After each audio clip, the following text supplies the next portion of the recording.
Once upon a time there lived in a certain village a little country girl, the prettiest creature who was ever seen. Her mother was excessively fond of her, and her grandmother doted on her still more. This good woman had a little red chaperon made for her. It suited the girl so extremely well that everybody called her the Little Red Chaperon. One day, her mother, having made some cakes, said to her, "Go, my dear, and see how your grandmother is doing, for I hear she has been very ill. Take her a cake and this little pot of butter." The Little Red Chaperon set out immediately to go to her grandmother, who lived in another village. As she was going through the wood, she met with a wolf, who had a very great mind to eat her up. But he dared not, because of some woodcutters working nearby in the forest. He asked her where she was going. The poor child, who did not know that it was dangerous to stay and talk to a wolf, said to him, "I am going to see my grandmother and carry her a cake and a little pot of butter from my mother." "Does she live far off?" said the wolf.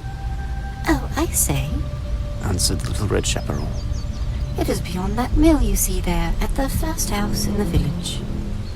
"Well," said the wolf, "and I'll go and see her too. I'll go this way, and you go that, and we shall see who will be there first." The wolf ran as fast as he could, taking the shortest path, and the little girl took a roundabout way, entertaining herself by gathering nuts, running after butterflies, and gathering bouquets of little flowers. It was not long before the wolf arrived at the old woman's house. He knocked at the door. Tap, tap. "Who's there?" "Your grandchild, the Little Red Chaperon, replied the wolf, counterfeiting her voice. who has brought you a cake and a little pot of butter sent you by mother." The good grandmother, who was still in bed because she was somewhat ill, cried out, "Pull the bobbin and the latch will go up." The wolf pulled the bobbin, and the door opened, and then he immediately fell upon the good woman and ate her up in a moment, for it had been more than 3 days since he had eaten. He then shut the door and got into the grandmother's bed, expecting the Little Red Chaperon, who came some time afterwards and knocked at the door. Tap, tap. "Who's there?" The Little Red Chaperon, hearing the big voice of the wolf, was at first afraid, but, believing her grandmother had a cold and was hoarse, answered, "It is your grandchild, the Little Red Chaperon, who has brought you a cake and a little pot of butter mother sends you." The wolf cried out to her, softening his voice as much as he could. "Pull the bobbin and the latch will go up."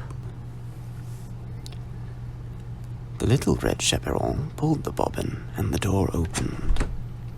The wolf, seeing her come in, said to her, hiding himself under the bedclothes, "Put the cake and the little pot of butter upon the stool, and come get into bed with me." The Little Red Chaperon took off her clothes and got into the bed. She was greatly amazed to see how her grandmother looked in her night clothes, and said to her, "Grandmother, what big arms you have!" "All the better to hug you with, my dear." "Grandmother, what big legs you have!" "All the better to run with, my child." "Grandmother, what big ears you have!" "All the better to hear with, my child." "Grandmother, what big eyes you have!" "All the better to see with, my child." "Grandmother, what big teeth you have got!" all the better to eat you up with. And saying these words, the wicked wolf fell upon Little Red Chaperon and ate her.